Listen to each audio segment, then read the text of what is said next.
Hello everyone, my name is Fortifier and welcome to the first episode of whatever the hell this is. Seriously, I have no clue what I want to call this.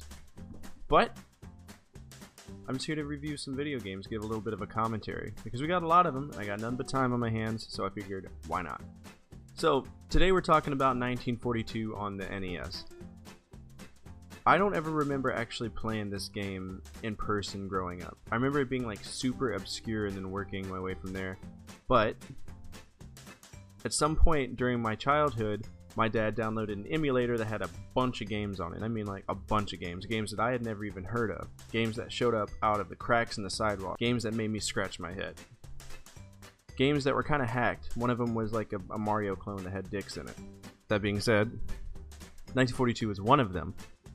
And I have a feeling that 1942 as a game is kind of like slipped into obscurity, but still is somewhat considered a mainstream title. I guess let's talk about it.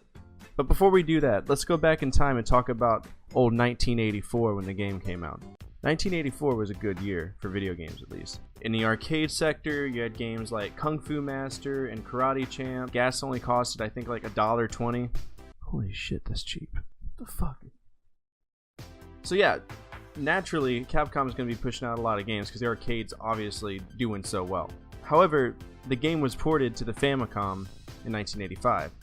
And Famicom was starting its infancy in 1985, so a lot of your initial IPs from Nintendo were coming out. So Super Mario Brothers had just come out, the Combo Cart came out in 1985, Ghosts and Goblins by Capcom, Gradius was one of the games that came out. Gyromite, that trash-ass game came out. And then a year later, it came to the NES. 1986 was the heavy year for the NES. I'm talking Metroid. I'm talking Rygar. I don't like Rygar. Adventure Island, that was a good one. Milon's Secret Castle, if you're into weird shit. Chiller, if you're into cult classic games and also into weird shit. Slalom, Kid Icarus, and Castlevania. So as you can see, there's a lot of cool stuff coming out in those 3 years. But I have a feeling that because of these AAA titles that Nintendo had put out, that 1942 was just brushed under the carpet. There's no way it stood a chance against that entire market. But apparently a lot of people liked it in North America because it sold more than Japan.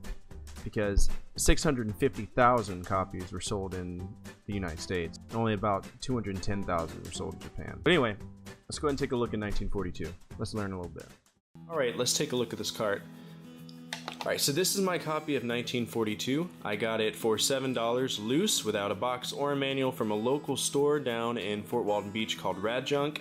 If you're ever in the area, you should totally check it out. They've got everything from Atari 2600 all the way to contemporary games with everything you can imagine in between. I love going there and I strongly suggest it to other people as well. But let's take a look at this card. Starting at first, I'm going to say that this matches the arcade marquee because it's got the orange coloring on the numbers. The Williams revisions that would have came out, revision B, after fixing the glitch for the scoring system would have had a red lettering, and that's cool. Capcom, this is a very, very old logo. You don't see this anymore because at some point during the 90s, Capcom switched to that ever familiar gold and blue logo, kind of like whenever Sega boots up, you know the Sega logo, well you definitely know the Capcom logo. I can't show you though, because I'm afraid it is a copyrighted and trademarked entity, and I'd rather stay out of trouble. So let's move on to the grid. The grid is the pattern that was on the first few games that Capcom released on the NES. They were notorious for having bad artwork, and I actually have 3 more of them myself: Mega Man 1, Trojan, and Ghosts and Goblins. And I'll be reviewing those games within the month. And then the artwork itself, I wouldn't say it's too bad. I mean, you're flying, you know, your ship and you're getting attacked, whatever. That's pretty much what the game is. Would I have liked to have seen ships and maybe an aircraft carrier? Yeah, sure, but you see that in 1943. 1943 has a lot of improvements. But anyway, let's go ahead and check out the game. Alright, so before I can go on to dissect the NES version, I think it's fair to provide some sort of insight about the history of the game. 1942 started out as an arcade game made by Capcom in 1984 that was ported to the Famicom in 1985 and then the NES in 1986. The premise was rather simple, and it stays the same across the board for every different version of the game. It takes place during 1942, focusing on the air battles between Japan and the United States. During the game, you take the role of a P-38 Lightning on a warpath towards Japan, starting at Midway Island and slowly creeping towards Tokyo. Maybe this is a secret P-38 that scouted out the area for the Doolittle Raiders. Pretty simple concept, right? Well, yeah, it was a simple idea, it was a simple concept, yada yada, and it was a style of gameplay that took off in Japan. It allowed Capcom to confirm that it was once again a major player in the video game development world, especially given the success of their 3 previous games, Vulgus, Pirate Ship Higemaru, and Sansan. Now personally, I don't own any of these 3 games at the time, but I do encourage you to check them out. Vulgus in itself is a vertical shoot 'em up as well, while the other 2 are a maze game and a platformer, respectively. So right off the get-go, you can move around in any direction, you can shoot down every single enemy, and you can collect power-ups that you'll occasionally see from these orange planes that like to spawn in every now and again. Occasionally, the scene will change to reflect a different terrain, but I'll get to that in a second. The first issue I actually have is the continuity between those power-ups I just mentioned, because in the NES game, there's only 4 power-ups. You've got red, which gives you some points, or an extra loop-de-loop. You have the white and red ones, which takes off everything on the screen. You have the white one that gives you 2 wingmen on the sides, and then you have the green one that beefs up your firepower. But in the arcade version, there's like 9 different power-ups. Some of them make it to where the enemies won't shoot you. Some of them make the enemies slower. There's a bunch of power-ups, and I don't know if it was just a memory limitation at the time, or if it was just an oversight, but that would have been something nice to have had. The second thing that I can't stand is the music for 1942. And if you're wondering, the arcade music was just as bad as the NES version, because all it consists of is a snare pattern with a beep, followed by a snare pattern and a beep, rinse, wash, repeat. It happens throughout the entire game. There's no turning it down. And the only reprieve you have is if you beat the level, and it's like a 5-second little ditty you get before it starts again. Now, other versions of the game are completely different whenever it comes to the music. So, ZX Spectrum, which I don't own, is not aesthetically appealing, but it has no music. And what really pisses me off is that the Commodore 64 version has this banging-ass soundtrack.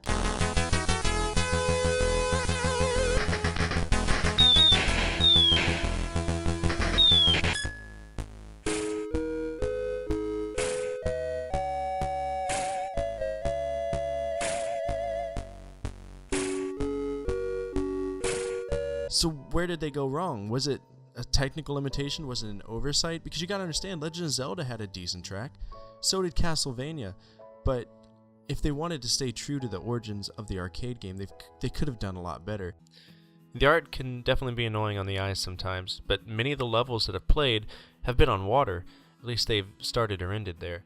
But as you progress, the scene changes up a little bit. For example, you'll start flying over islands, and occasionally you'll run into a big boss that isn't nearly as difficult as some of the more popular bullet hell games that would make their debut within 20 years. He does shoot a lot of shit at you, don't get me wrong, but keep firing away and he'll fall in a flame. But man, I really can't stress enough how difficult it can be to see these projectiles. When it comes time to see the island, I'm almost guaranteed to die once because it blends so well with the grass out of the peripheral vision. And don't get me started about the beaches. When the water comes back, it's a relief. At least the last 6 levels, Tokyo starts popping up, and the bullets actually contrast well with the houses. And after that, it's one bigger boss plane, and that's it. Spoiler alert, when you beat the game, you simply get the word, congratulations. That's it. Oh well. I walked away from 1942 with the word congratulation burned into my retinas due to it being the only different color I saw in 10 minutes. But I noticed near the end, I wasn't even paying attention to the music that I was complaining about so much. I had to beat the game. I had to beat 1942. Pro tips. 1942. Pro tips. 1942. Tip 1. Dodge and then fire. I actually got this from Strategy Wiki and it saved my life a couple of times. You'll never notice how much you're focusing on taking out enemies until you die like 15 times. So, unless you're going for the highest score, don't worry about taking out all the enemies on the screen. Just get from point A to point B. You'll be fine. Tip 2. Be patient. This game is not nearly as hard as some of the other bullet hell games that you're going to run into if you're playing like retro to modern. As a matter of fact, Joint Strike was a lot harder. The boss planes in there are a nightmare. Boss planes in this game, not so much. So just keep your calm, remember the patterns for the boss planes, and you'll be fine. Just stay focused. Don't have a, spirit breakdown if you die a few times. Take some breaks. It'll be worth it. I mean, the ending sucks, but hey, at least you beat the game, right? Tip 3. I don't usually ever say this, but play the arcade version. Download an emulator and play the arcade version. It is so much better. If you don't know how to work with an emulator, say you don't know what you need to get set up, look in the description below and I'll give you a link to an emulator and an emulator website that I use. Obviously, I have a lot of games, so I don't use emulators all the time, but if I'm trying to capture footage from consoles I don't have, for example, the Game Boy or ZX Spectrum or the Commodore, I use an emulator. This game, however, was recorded on a cart, so I can be happy that I did that. But, link in the description. Take that if you want to play the arcade version. Okay. Let's rate the games. Cart. The cart's not bad at all, alright? If you look at Mega Man, its cart, you'll see that it's trash, alright? It doesn't look anything like contemporary Mega Man. It's a guy with the wrong buster on the wrong arm, right? It's stupid. 8 out of 10. Music! What music? 0 out of 10. Gameplay. 6 out of 10. It's not as bad as you think. The gameplay is actually pretty fun once you get used to it. The art's trash. And even Bob Ross would say that. 2 out of 10. Fun! I had fun playing the game. 8 out of 10.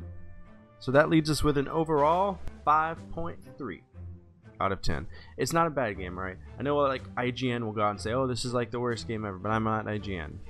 IGN and other networks will say that it's like a horrible game. Whatever. Sure.